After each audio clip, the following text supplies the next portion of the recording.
വായ്പാ തീർപ്പാക്കലിന്റെ പേരിൽ NARCL നിയമങ്ങൾ ലംഘിച്ച് പൊതുധനം ഉപയോഗിച്ചുവെന്ന ആരോപണങ്ങളിൽ സിയുടെ അന്വേഷണ സംഘം തുടർച്ചയായി വെളിപ്പെടുത്തലുകളും ഈ ക്രമക്കേടുകളെക്കുറിച്ചുള്ള ചോദ്യങ്ങൾ ഉയർത്തുകയും ചെയ്തിരുന്നു. പിന്നാലെ NARCL വിഷയത്തിൽ ഇടപെടുകയാണ് കേന്ദ്ര ധനകാര്യ മന്ത്രാലയം.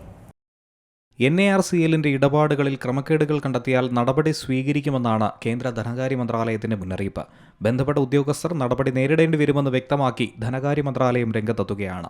ആക്സൺ ഗ്ലോബലുമായി ബന്ധപ്പെട്ട വായ്പാ തീർപ്പാക്കൽ കേസിൽ നിയമങ്ങൾ ലംഘിച്ച സംഭവത്തെ സി ന്യൂസ് വളരെ പ്രാധാന്യത്തോടെ കഴിഞ്ഞ ദിവസം വാർത്തയാക്കിയതിന് പിന്നാലെയാണ് നടപടി. സി മീഡിയയുടെ കൈവശമുള്ള രേഖകൾ അനുസരിച്ച് NARCL, IDRCL എന്നിവയുടെ അംഗീകരിച്ച ക്ലെയിം തുക ഏകദേശം 2172 കോടി രൂപയായിരുന്നു. എന്നാൽ പിന്നീട് കേസ് തീർപ്പാക്കിയത് 579.24 കോടി രൂപയ്ക്കാണ്. ഇതിൽ 550 കോടി രൂപയുടെ മൂലധനവും 29.24 കോടി രൂപയുടെ പലിശയും ഉൾപ്പെടുന്നു. രേഖകൾ പ്രകാരം അംഗീകരിച്ച ക്ലെയിമും അന്തിമ സെറ്റിൽമെന്റ് തുകയും തമ്മിൽ ഏകദേശം 1593 കോടി രൂപയുടെ വ്യത്യാസമുണ്ട്. ഈ വലിയ അന്തരത്തിന് അടിസ്ഥാനമായ വിലനിർണ്ണയ നടപടികളുടെ രേഖകൾ എവിടെയാണെന്ന ചോദ്യമാണ് നിലവിൽ ഉയരുന്നത്.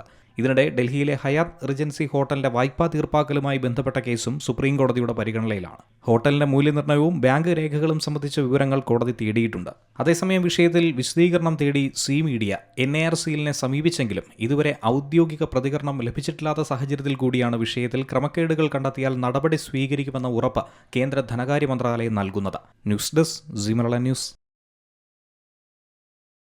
ഏറ്റവും പുതിയ വാർത്തകളും വിശേഷങ്ങളും വിരൽ തുമ്പിലറിയാൻ സീ മലയാളം ന്യൂസ് എല്ലാ ഡിജിറ്റൽ പ്ലാറ്റ്ഫോമുകളിലും ലഭ്യം.